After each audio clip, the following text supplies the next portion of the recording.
நடிகை சமந்தாவோட வீட்டுல செகண்ட் மேரேஜ்க்காக அவங்கள ரொம்பவே கஷ்டப்படுத்திட்டு இருக்கிற இந்த நேரத்துல வேகமா மேரேஜ் நடக்க இருக்குன்னு ஒரு இன்ஃபர்மேஷன் வந்திருக்கு. சவுத் இந்தியன் சினி ஃபீல்டுல தனக்கான ஒரு தனி ரசிகர்கள் கூட்டத்தையே உருவாக்கி வச்சிருக்கவங்க தான் சமந்தா. தன்னோட முதல் பட ஹீரோவும் நடிகர் நாகார்ஜுனாவோட பையனான நாக சைத்தன்யாவை லவ் பண்ணி மேரேஜ் பண்ணிக்கிட்டாங்க சமந்தா. சவுத் இந்தியன் சினி ஃபீல்ட பொறுத்த வரைக்கும் மேரேஜுக்கு அப்புறமா ஹீரோயினா நடிக்க வாய்ப்பு கிடைக்காது. ஆனா அதையெல்லாம் உடைச்சிட்டு நிறைய லீடிங் ஹீரோக்கள் கூட நடிச்சாங்க. மேரேஜுக்கு முன்னாடி நடிச்சதை விட மேரேஜுக்கு அப்புறம் தான் சமந்தா நடிப்புல டாப்ல போனாங்க. இந்த காரணத்தாலதான் சமந்தா நாக சைத்தன்யா இவங்க ரெண்டு பேருக்கும் இடையில பிரச்சனை வர ஆரம்பிச்சது. இதனாலதான் சமந்தா டைவர்ஸ் பண்ணிட்டு நாக சைத்தன்யாவை பிரிஞ்சாங்கன்னு சொல்றாங்க.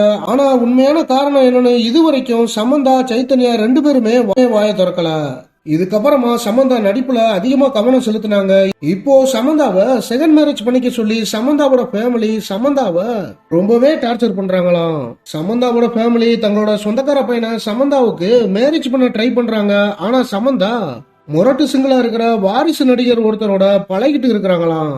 இவங்க ரெண்டு பேர்ல யார வேணாலும் மேரேஜ் பண்ணிக்கலாம்ன்ற சாய்ஸ் சமந்தாவோடது அப்படின்னும், ஆனா உடனே மேரேஜ் பண்ணிக்கணும் அப்படின்னு சமந்தாவோட ஃபேமிலி சமந்தா கிட்ட சொல்லிருக்காங்களாம்.